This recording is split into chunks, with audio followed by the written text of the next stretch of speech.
সিদ্দিকী সাহেব ইয়াং বয়সে দেশের জন্য সর্বোচ্চ করেছেন, জীবন বাজি নিয়ে মুক্তিযুদ্ধে গিয়েছেন, দেশের স্বাধীনতা ওনারা এনে দিয়েছেন। আমি দেখি কাদের সিদ্দিকী ভদ্রলোক ওনাকে অনেকে কটাক্ষ করে কথা বলে, এটা আমি পছন্দ করি না। কারণ কি, এক নাম্বার, একটা মানুষ ইয়াং বয়সে যা করে একটা বয়সের পরে তা পারবে না, এটাই স্বাভাবিক। আমার বাবা পারে নাই, আমার দাদা পারে নাই, আপনারা, আমি আজকে দেখতেছি অনেক মুরব্বী, আপনি ইয়াং বয়সে যা করেছেন আজকে পারেন, তা কিন্তু পারেন না। কাদের সিদ্দিকী সাহেব ইয়াং বয়সে দেশের জন্য সর্বোচ্চ করেছেন, জীবন বাজি নিয়ে মুক্তিযুদ্ধে গিয়েছেন, দেশের স্বাধীনতা ওনারা এনে দিয়েছেন, তাই না? তো সেটার চেয়ে তার বড় কোনো কন্ট্রিবিউশন প্রয়োজন নেই। এখন এই বয়সে একটা ভদ্রলোক, তো অনেকে হুইল চেয়ারেও হাঁটেন, তাই না, অনেকে নাইও, এই ভদ্রলোক যে এখনো সশরীরে হেঁটে যাচ্ছে, বিভিন্ন প্রোগ্রামে কথা বলতেছে, এটাই আলাপ, ঠিক আছে? উনি বেঁচে আছেন, এটাই নিয়ামক। ওনার কাছ থেকে বৃদ্ধ বয়সে যদি বলি যে এটা করে দেন, এটা করে দেন, আপনি এটা করেন নাই কেন, এগুলো আমার মনে হচ্ছে ওনার প্রতি অসম্মান, এটা আমি সাপোর্ট করি না।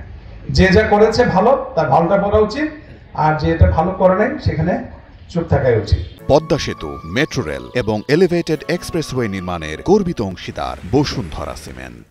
গতকালকে আমি দেখেছি একটা ভিডিও খুব ভাইরাল হয়েছে সর্বোপরি, আপনারা হয়তো দেখেছেন। আমাদের খুব বড় দলের একজন ভাইস প্রেসিডেন্ট, আমাদের অ্যাডভোকেট আজম সাহেব, ঠিক আছে, উনি প্লাস টাঙ্গাইল মুক্তিযোদ্ধা কমান্ডের মনে হয় আহ্বায়ক খালেক মন্ডল সাহেব, তাই না? একটি ভিডিও ভাইরাল হয়েছে, এই নিয়ে নানান অপপ্রচার আছে। কেউ বলতেছে সত্য, কেউ বলতেছে এআই দ্বারা তৈরি। আমার এখানে একদম ক্লিন কথা, আজকাল ফ্যাক্ট চেকিং নামে একটা ওয়েবসাইট আছে।